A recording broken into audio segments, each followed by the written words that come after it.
কোরআন থেকে বিশ্বনবী আমাদেরকে জানান, ফালা তা'লামু নাফসুম মা উখফিয়া লাহুম মিন কুররাতি আ'য়ুন জাযাআম বিমা কানু ইয়া'মালুন। মানুষের কর্মের প্রতিফল হিসেবে কত চমৎকার জান্নাত রব্বুল আলামিন নাজ নেয়ামত দিয়ে পরিপূর্ণ করে আমাদের জন্য প্রস্তুত করে রেখেছেন। পৃথিবীর কোনো মানুষ সেটা জানে না। পড়েন সুবহানাল্লাহ। এটা যে কত সুন্দর, আমাদের আমলের প্রতিদান হিসেবে কত চমৎকার, fantastic, eye catching, fabulous paradise তিনি আমাদের জন্য রেডি করে রেখেছেন। এটা কেউ জানেই না, কল্পনাতেও আনতে পারে না। সুবহানাল্লাহ পড়েন।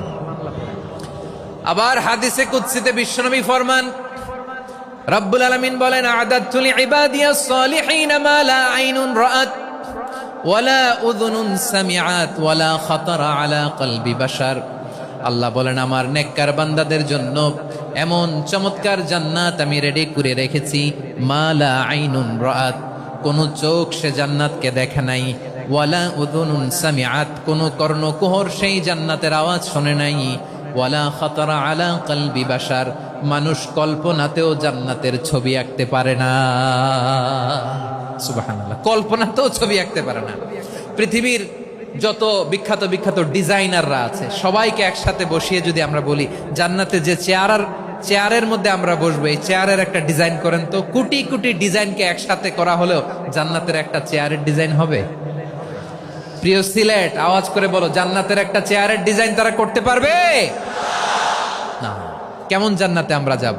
বিশ্বনবী কিভাবে জান্নাতকে আমাদের সামনে চিত্রায়িত করেছেন, পোট্রে করেছেন। তিনি বলেছেন, জান্নাতীরা যখন জান্নাতে ঢুকবে, ফেরেশতারা জান্নাতীদেরকে বলবে, ওয়া ইন্না লাকুম আন তাসিহু ফালা তাসকামু আবাদা। ও জান্নাতীরা, তোমরা আজীবন সুস্থ থাকবা, কোনোদিন অসুস্থ হবা না। সুবহানাল্লাহ বলেন।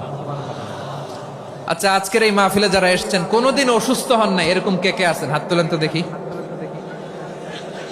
ওই যে হাত তুলছে, পাওয়া গেছে, চির সুস্থ। তোমরা কোনোদিন অসুস্থ হও নাই? অসুস্থ হও নাই? তা তুমি আর জান্নাতে যে কি করবা? তুমি তো জান্নাতেই আছো তাইলে। ফেরেশতারা বলবে, ওয়া ইন্না লাকুম আন তাসিহু ফালা তাসকামু আবাদা। এটা এমন জান্নাত, চিরকাল সুস্থ থাকবা, কোনোদিন অসুস্থ হবা না। সুবহানাল্লাহ বলেন। ওয়া ইন্না লাকুম আন তাহইয়াউ ফালা তামুতু আবাদা। তোমরা অমর হবা, মৃত্যু তোমাদের স্পর্শ করবে না। সুবহানাল্লাহ।